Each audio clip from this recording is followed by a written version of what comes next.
Hello, and welcome to the Scriptures Are Real podcast. This is the podcast where we talk about elements of the Scriptures that have become real to us because we think that helps us draw more power out of them, and we need all the power we can get.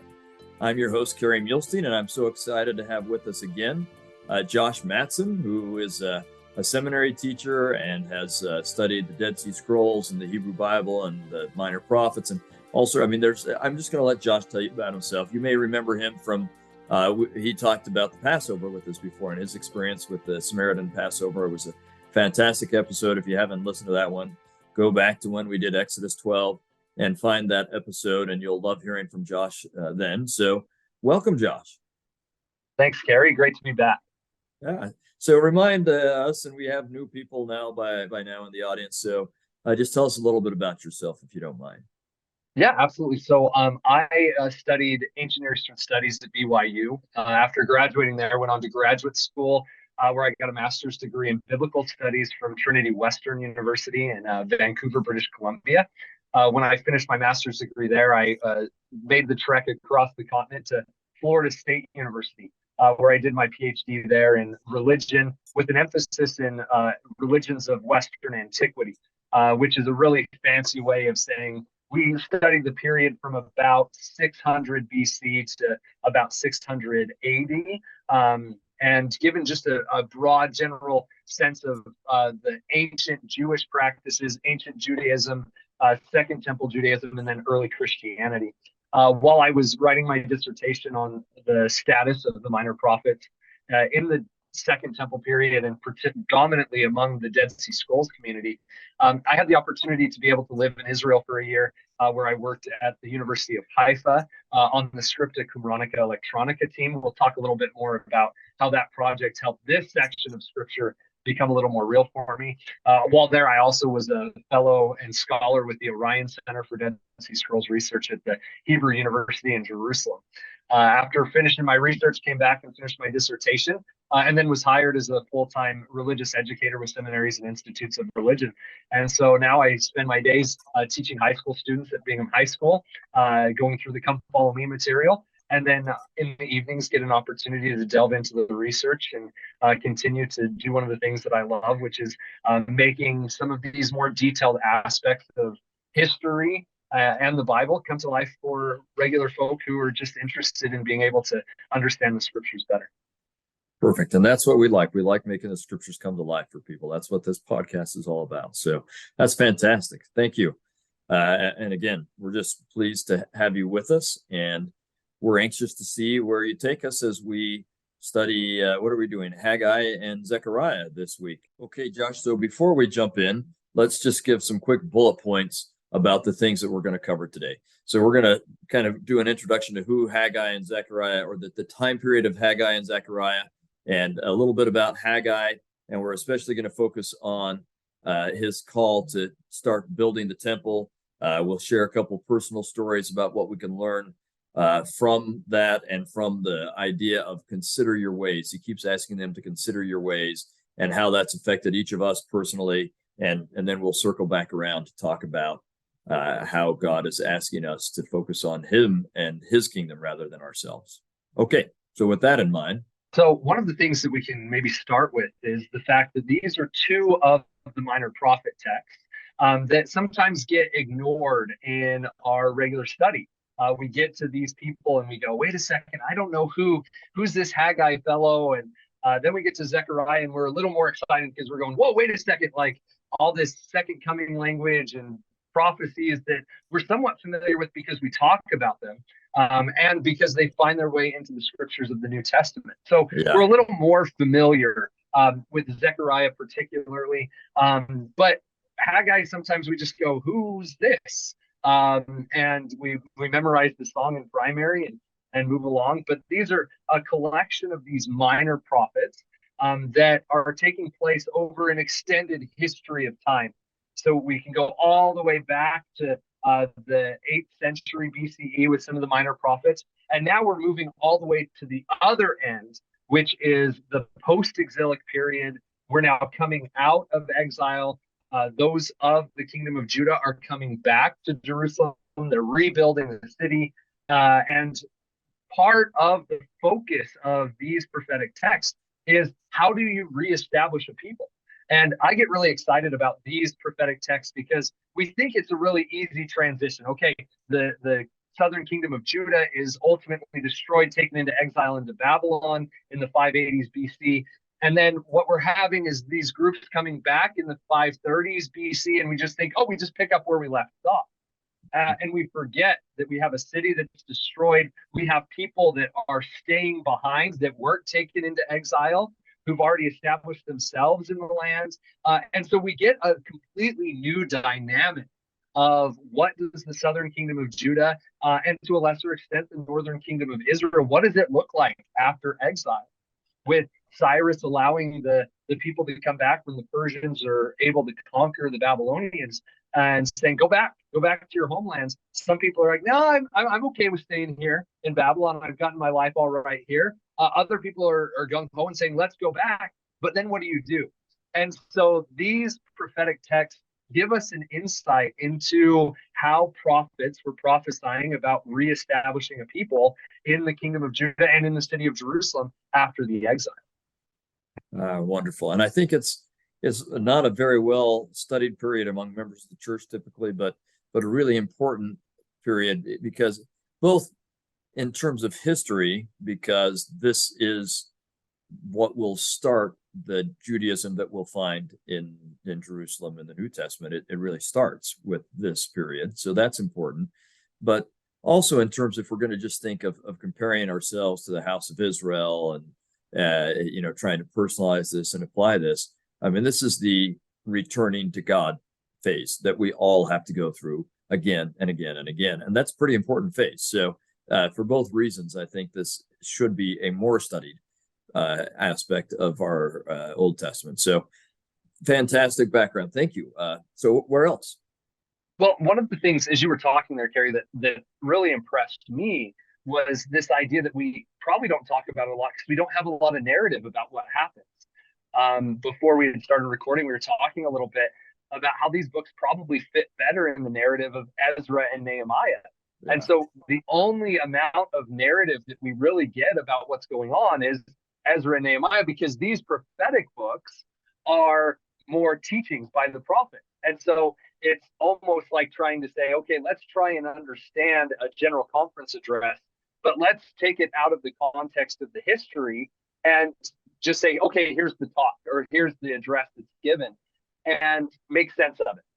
And so if we get references to specific events that are happening in history that the people are familiar with, we as a modern audience have to pause and go, wait a second, where is this? And there's not a nice little cross-reference at the bottom where we can just say, wait a second, okay, this is what's happening. Okay, cross-reference to the narrative back in this book. And because we don't have that, I think that's one of the reasons we don't study it, is we're uncomfortable with, wait a second, what's the history? What's going on with the people? Because once we get out of the historical books, the Kings and the Chronicles, and Ezra and Nehemiah to some extent, we go, now where do we go? Yep. And that begins this period of that some people call the intertestamental period. Other people might call the Second Temple period. And we'll talk a little bit about that with Haggai here in a moment. But it's this period that we don't have a canonized scriptural text for. And so we don't know where to turn. And we also, from a historian's perspective, we don't have a ton of sources that give us full details of what's happening. We're having to rely on other later sources that are looking back and giving us the history. And we have to rely a lot more on archaeology and information from other parts of the world that aren't easily accessible by most individuals. I couldn't agree more. And I think, so, I mean, just to kind of briefly reemphasize that this is that, I mean, it covers some of the same period as Ezra and Nehemiah. And the rebuilding of the temple and so on, and reminding, if our audience would just remind themselves of that historical circumstance, that will really help them understand it. And maybe I could use an analogy. I think that we all understood all sorts of references that were made, say, in the April 2020 and the October 2020 General Conference to things that were happening in the world. But a couple hundred years from now, if someone had no idea what month and year those talks are being given, there'd be all sorts of references that they just wouldn't get, right? Because they've COVID and earthquakes that had happened in Utah and whatever else, right? I mean, they'd be like, what are they talking about? But it was obvious to us. And that's how these books would have been for Zechariah and Haggai's audience. And we need to get that history going so that we can understand references like a reference to COVID or a reference to an earthquake. Yeah, and I think maybe a great place that we can kind of anchor ourselves in, and this is what we do get some reference in Ezra and Nehemiah, is the concept of the temple. Mm-hmm. And so as we start into the text of Haggai, we have to remember that Haggai is prophesying at a time when the temple has not been rebuilt yet. And so we get the exiles who come back from Babylon and try to reestablish the city. But as most of us, sometimes we get our priorities out of line. And so these individuals are coming back and they're reestablishing the city, but they don't reestablish the temple right away. And I even think I was guilty of this until you really delve into it. You just automatically think, oh, well, the temple's destroyed in 587 BC. And then when they come back, they just rebuild it. That's the first thing that they do because we have another temple that's gonna stand for a while. But the reality of the situation is even when we read Ezra and Nehemiah, it almost seems as if that was one of the first things that they did. But then we jump into a text like Haggai where the prophet is saying, you are in trouble because you're putting your own needs above the needs of God. Yep. And that context is very easy to miss, especially if we're maybe hurriedly reading through Haggai, because we get excited about the fact that, it's only a mere 41 verses. And so we're just like, oh, okay, we're gonna jump in here, we're gonna get that done. And so we sometimes forget to slow down and look at the text and say, okay, what exactly is happening in this context? Oh, that's really good. That's really good. And so again, in kind of the notion of making the scriptures real, maybe I can take our audience on a little bit of a thought or imagination exercise, right? And picture yourself going back to a city that, I mean, some other people are there, right? But you don't have a home there. And it's not set up, you don't have a farm or anything like that. And no one in your group has a home or a farm there. So when you get there, it's tough to find a comfortable place to live and a comfortable living. And I think all of us, our first thoughts would be to let's make this a good place for us to live. Let's take care of our food needs and that kind of a thing. And that will be a pressing need for long enough. And plus you can kind of improve and improve and improve that it would be pretty easy for years to slip by. And it seems like it's a number of years, but based on just the reigns of the kings that they give us as this is happening. But for years to slip by where you're still just focusing on, I gotta get things good at home. And I would guess that's what's happened here. I mean, we don't know, like you said, we don't have the record of it. We just have the record of saying, hey, what are you doing? But I can picture myself in those shoes and having that happen. And think of our own time, right? Is we can really contemporize this.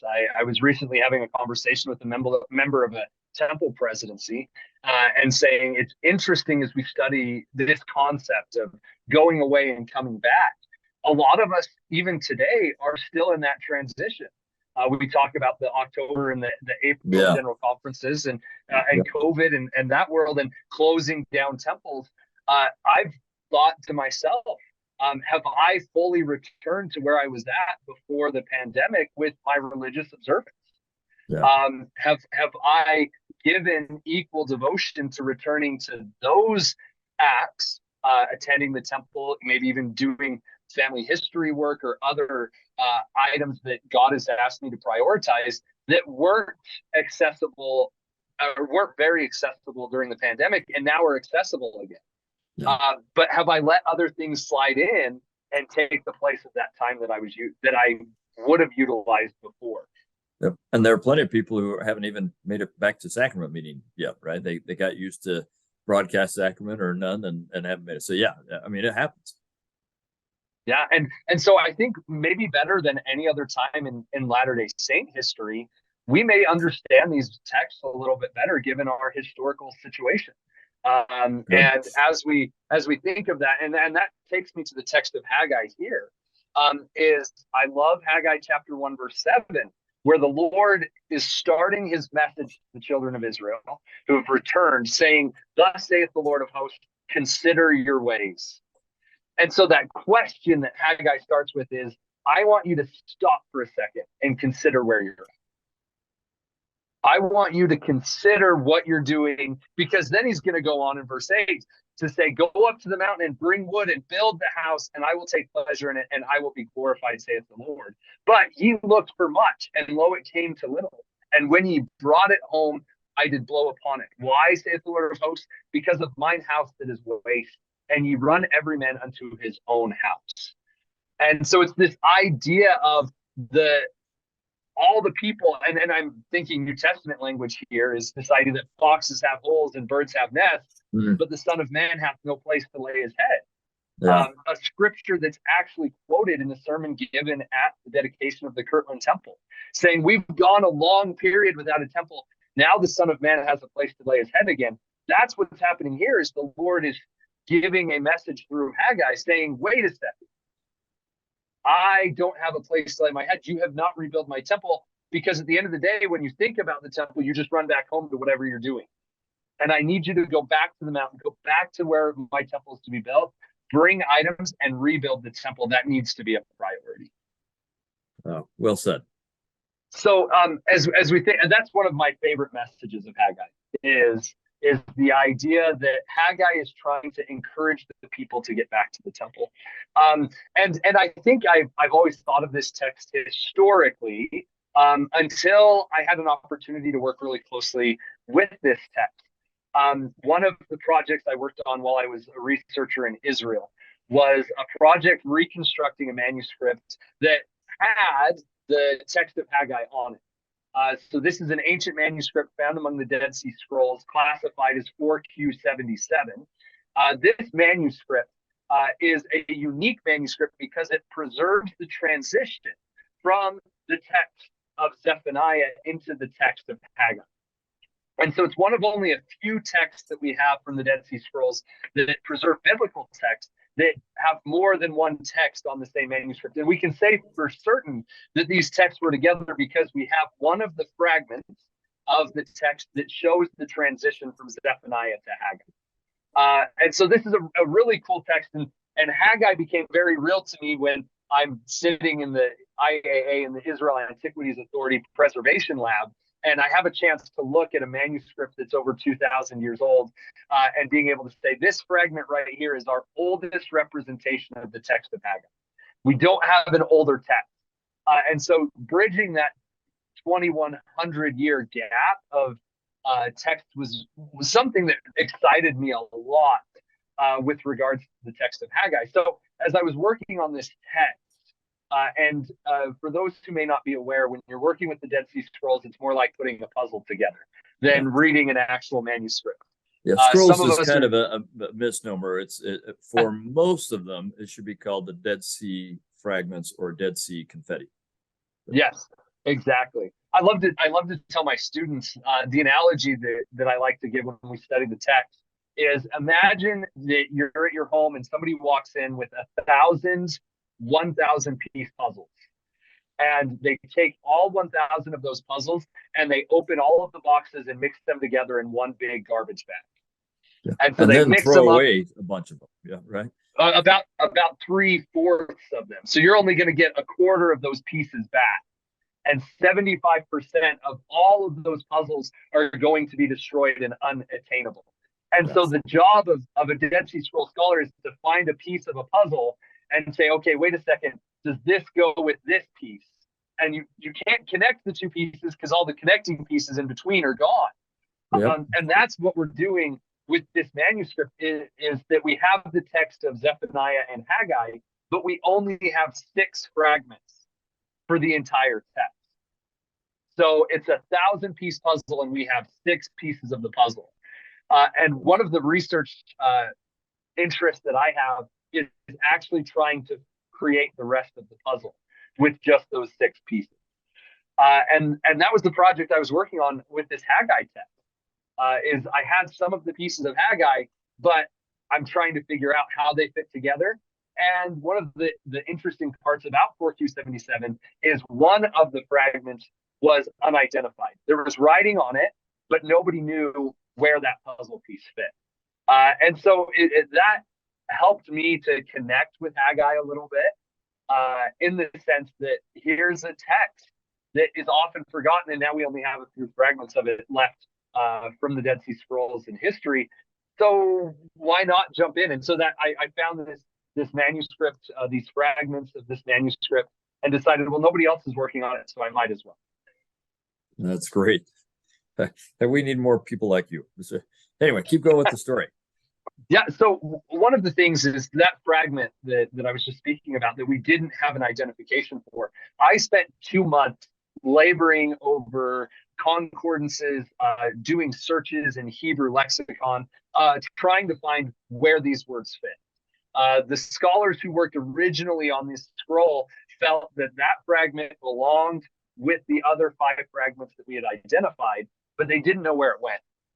And so I spent 2 months with this one fragment that has a complete total of 4 words on it. So you have 4 words on the fragment, and trying to figure out where it fits. And because the words are lined up in such a way, you can't just find one word. You've got to find the other word about the same distance away as the word on the top line. And they're not words like that go in a row. It's like having the first couple words, the first word of 4 different lines in a book, right? So it's not like even a phrase. It's just they're vertical rather than horizontal words. Yeah, right? exactly. So you've got 1 word from line 1, you've got 2 words from line 2, and you've got 1 word from line 3. And so imagine taking your novel or another book that you're reading and just cutting out a small piece of those lines in your book and trying to figure out, okay, how do we find what the words that make up the rest of the page are? But Right. give people about 2,000 years to be able to sit on it and then come back to it. And so I'm wrestling with this idea of where does this go? How does this work? And I got really discouraged, actually. Because you would think you've got 4 words on a fragment. You already know that it's coming from the text of Zephaniah or Haggai.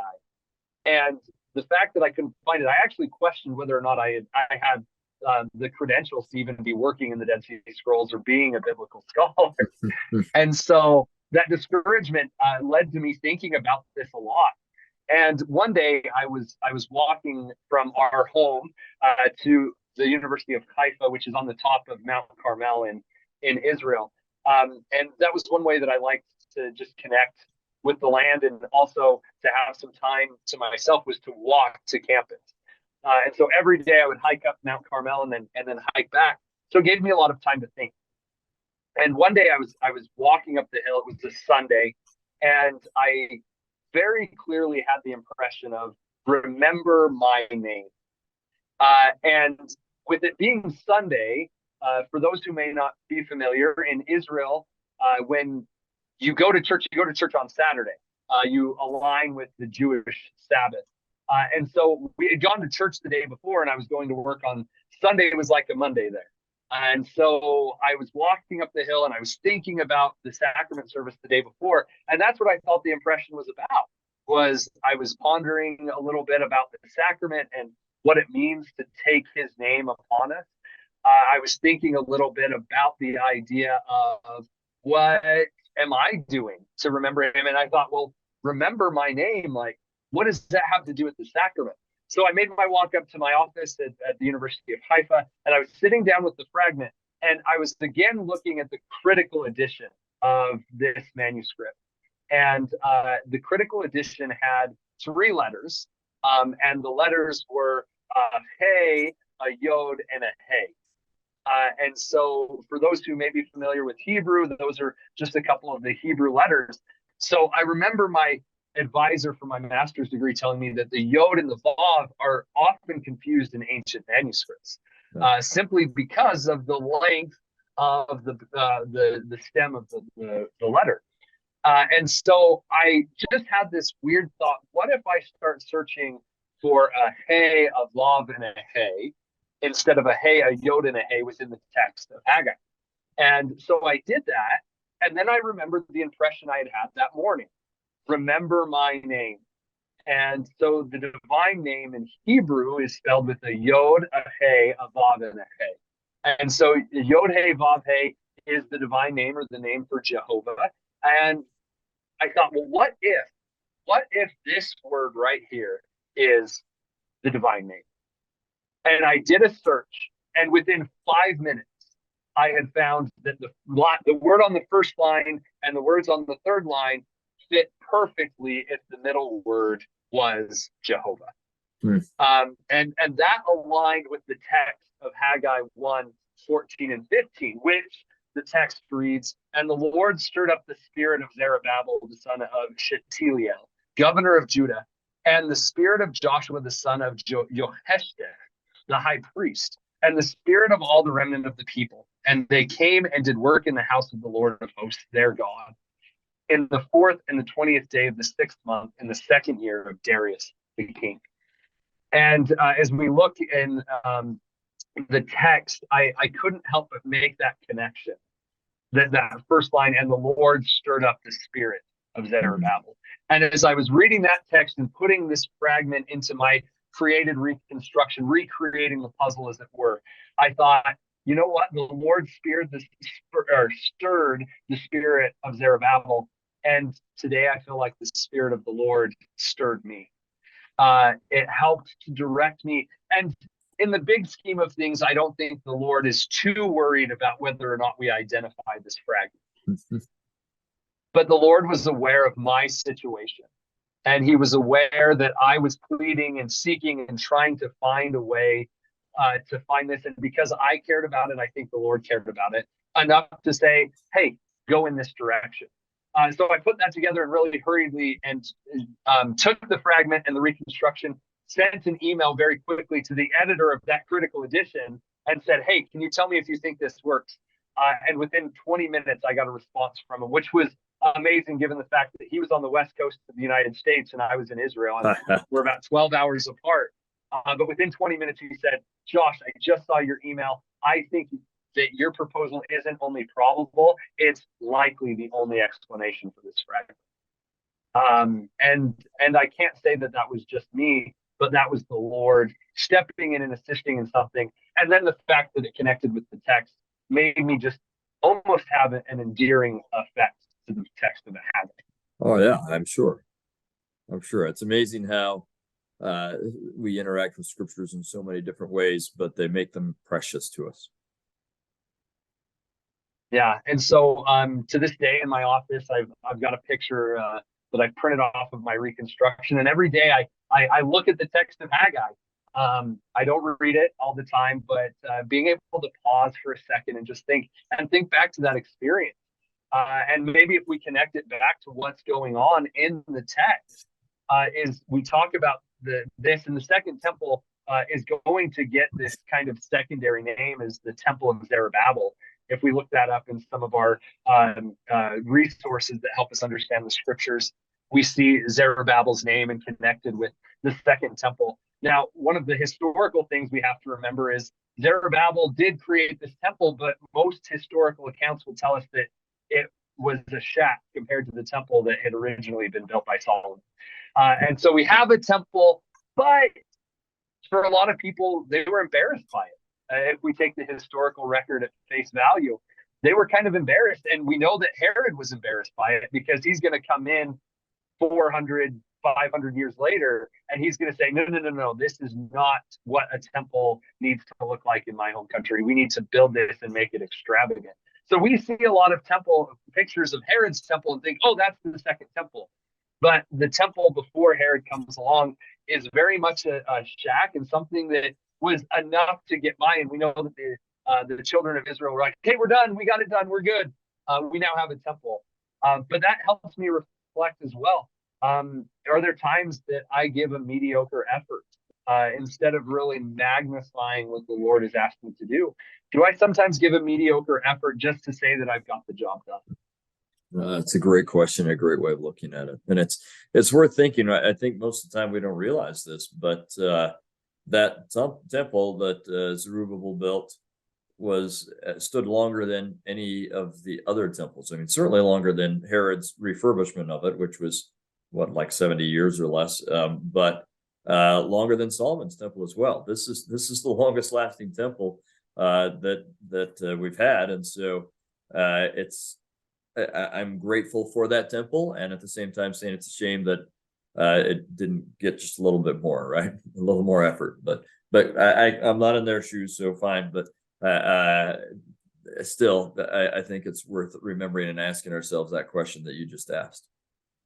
Well, and that's maybe taking it from a pessimistic view. I love that you just turned it to an optimistic view. Is maybe they did the best with what they had. And that the Lord was able to make something that was less extravagant, less elegant, and make it last for a long time because of the fact that the people were doing the best with what they had. And in our own lives, the Lord would do the same thing. Yeah. The Lord will take our meaning, maybe even a half-hearted effort, and He'll magnify that to something great if we will simply act. And so going back to Haggai 1:7, consider your ways. This almost to me is the theme of Haggai, of how do I consider my ways and what I'm doing? And are there times that I can only give a little bit and God will magnify it? And are there times that maybe I need to give a little bit more because I have the ability to give a little bit more and not shortchange the Lord?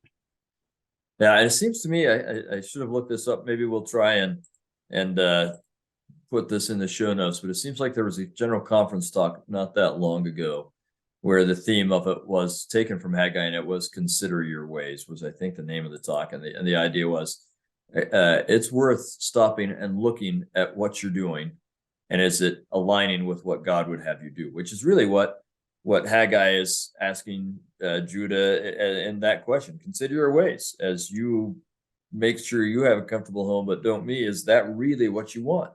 And that's a question we can ask ourselves on any number of issues. Yeah, and kind of bring it full circle. I love the last verse. For whatever reason, maybe it's just the sense of feeling accomplishment and getting to the finish. But I'm interested in what is said in Haggai chapter 2, verse 23. So here it says, "In that day, saith the Lord of hosts, will I take thee, O Zerubbabel, my servant and the son of Shealtiel, saith the Lord, and will make thee as a signet. For I have chosen thee, saith the Lord of hosts." And so this idea that God is aware of Zerubbabel's efforts, that He's going to use him.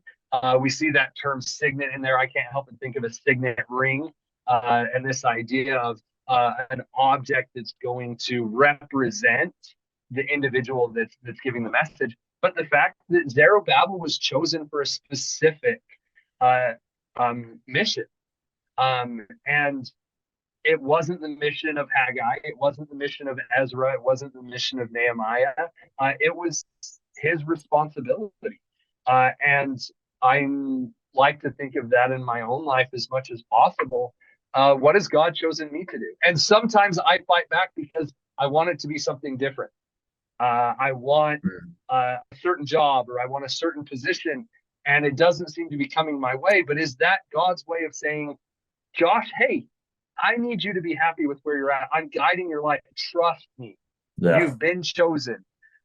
Don't get so caught up in thinking that you know the only way for you to be successful or the only thing that you want to do in life. That's such a powerful lesson, because most of us will have, again, this is another recent general conference talk, but the phrase, I think it was just this last conference, someone mentioned the notion of, and as we do the journey of life, God gives us a lot of layovers, right? Where we just, sometimes it's like, okay, I thought I was going here, and maybe you're going to go there, and maybe actually you're going to get sent a different direction, but right now you're in the layover period.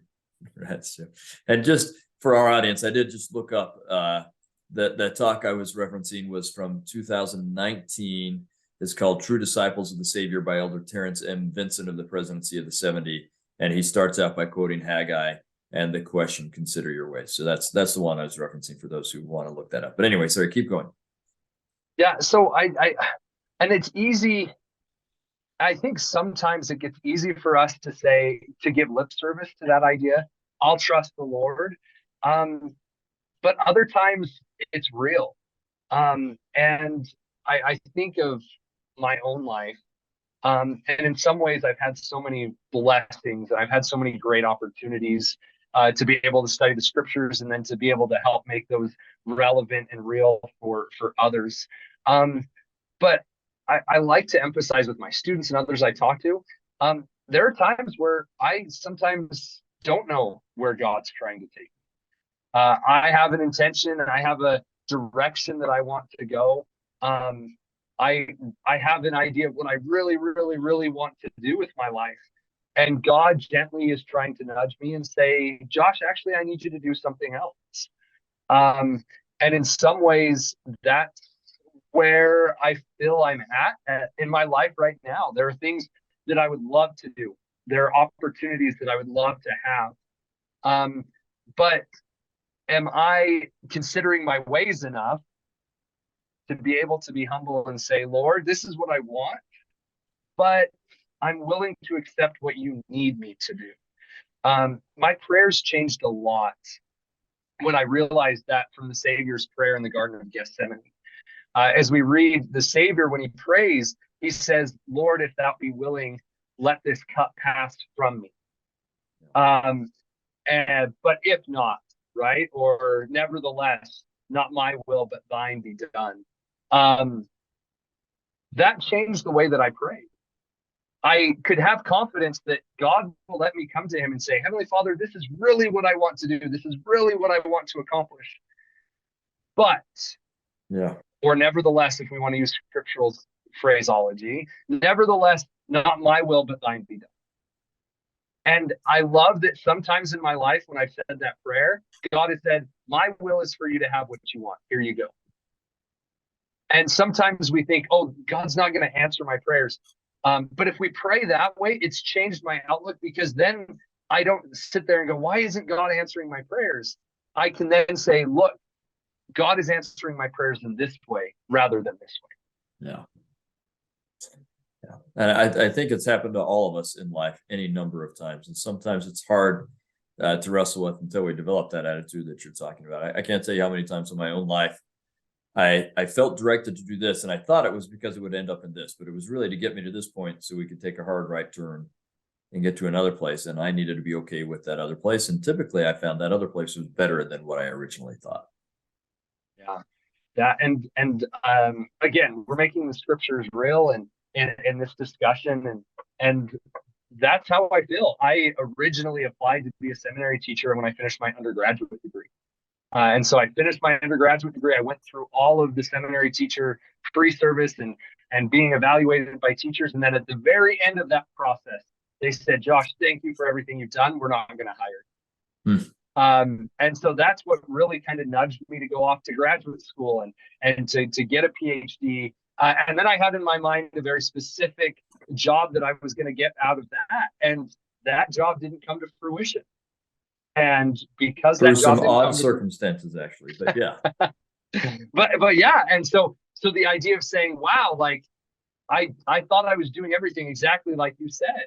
I thought I was going in this direction, and then to get a phone call from seminaries and institutes when I had finished my PhD, and they said, Josh, we want you to come teach for us. And I go, okay, that's great. And then I found myself sitting in my office one day and saying, God, what's going on? I'm literally where I was 8 years ago. 8 years ago, I would have been in this exact same office, in this exact same situation. Why did you send me wandering through graduate school for 8 years, like the children of Israel wandered in the wilderness for 40, to end up right back where I would have been before? And I think at first that question was very accusatory. Why? Why am I here? Why did you do this? Why are you not letting me move where I want to move? And now, a couple of years removed from those initial experiences, I now look and say, what do you need me to do now that I couldn't have done 8 years ago? What did I learn in the last 8 years? Or what did I do that you can now utilize that I needed to go do so that I would be back in the spot? It's that change of perspective. It's, again, considering my ways. Considering the way that I'm responding, the way that I'm trying to interact. And I'm grateful for a Lord who's patient with us, just like the children of Israel. he's a little frustrated that they haven't built a temple, and he has to get after him a little bit. But he's also benevolent in the fact that he says, will you just listen to me and have faith and trust in what I'm trying to do with you? That's great. That's so well said. Well, good. Well, thank you. Are there some other things you want to touch on? I mean, I know that this week we're talking about Zechariah too, but I have to admit, like, most of my work and the experiences have been with Haggai. So for those who tuned in and were ready to get a better understanding of Zechariah, that's above my pay grade. But That's right. I hope there was something from Haggai that's helpful.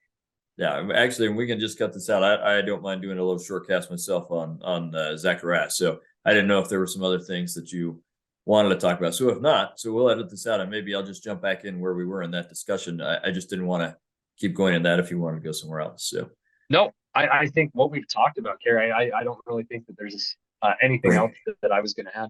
Okay, so let me just jump back in on that discussion if that's okay. And Josh, maybe I'll just I don't want to beat a dead horse, but I think what you're talking about is so important. Maybe I'll just echo your experience. I didn't recognize or realize and know that a lot about your own experience, but it's eerily similar to mine, where I felt inspired that I should try and teach seminary. So while I was in undergrad at BYU, I took the little courses that you're supposed to take and went and did some student teaching and felt like it went fantastically. I thought it was great, but the last day where my biggest evaluation was, and I prepared for that lesson and I was ready for a great lesson. I would ask some students to kind of come prepared to share some things and so on. And I can't describe it as anything but a stupor of thought. I got in and I could barely think or function that day. My students, who were great students and always had stuff to offer, the ones that I asked to prepare, they hadn't prepared and they didn't have anything to. It was a disaster. A complete disaster. And I got a letter that said, we suggest you consider a career in something other than teaching. And interestingly, that the guy who gave me that letter, and I can't blame him, it wasn't a good lesson. I think intentionally so, but he doesn't remember that was me, but I can remember, like, about 15 years later, him coming to me for some teaching advice, and I didn't share it with him, but I thought this is kind of funny, but I think it's because the Lord wanted me to also do 8 years of graduate school. And in the end, I never did end up being a seminary. Well, I did early morning seminary 1 year, but I became a different and better teacher than I think I would have been if it had started then the way I had imagined it would start. And instead, it's gone a way that was different than I'd planned, but I've sure loved how it's gone. And I'm able to look back and say, the Lord knew what he was doing. And there are 1,000 little stories within there that I could go through where I felt inspired to do this, and then it turned out this way, and I was so mad at the time. And then later on, I could say, "Oh, I'm so glad I happened. That was the best thing that could have happened to me." And I mean, that's in terms of when I got hired by BYU Hawaii, getting hired by BYU Hawaii, when I got hired at Provo, and so on. I just all along the way, and I think we can all learn that lesson. God knows what He's doing, and we can trust Him. And maybe we can circle around and tie that back into what you were talking about at the beginning, that the key is to not get so caught up in building the house that we want to build for ourselves, right? We're not here to build our own house. We're not here to make it comfortable for us. We're here to build God's kingdom, or the temple is the way it works in Haggai, right? And so when we go again, we can go back to those first couple verses where he says, verse 2, thus speaketh the Lord of hosts, saying, this people say the time has not come, the time that the Lord's house should be built, right? So they're saying, nope, it's not yet, not time to do it yet. And the word of the Lord, then came the word of the Lord by Haggai the prophet, saying, is it time for you, O ye, to dwell in your sealed houses, and this house lies waste, right? And that's when he says, now therefore thus saith the Lord of hosts, consider your ways. This notion that and so I know we read that and talked about it, but hopefully we're just bringing it around a circle. This notion that we need to forget about building our houses the way we want and build God's house or God's kingdom the way He wants. And I suspect that in the middle of that, we'll have a house that'll work just fine for us. But it doesn't matter that much if we spend most of our time in God's house anyway. So that's, I mean, a lot of symbolism in there, but I think some real meaning that we can draw from Haggai as we consider our ways.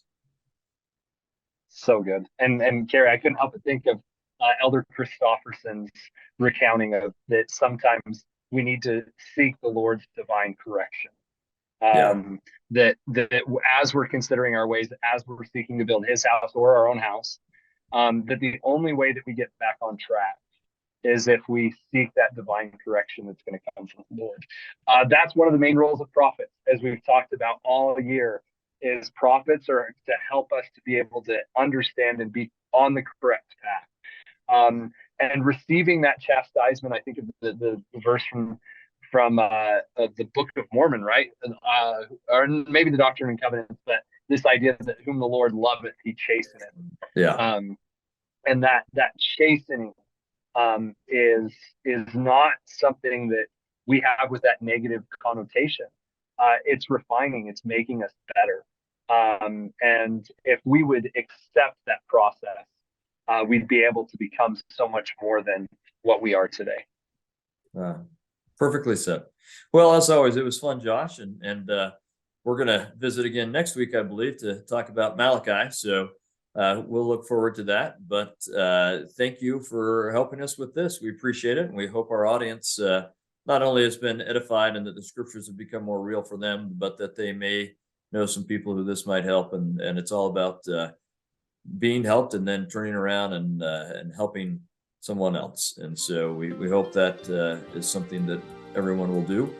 And that as the scriptures become more real, our relationship with our Father and our Savior increase, and that's all we could ask for. So thank you.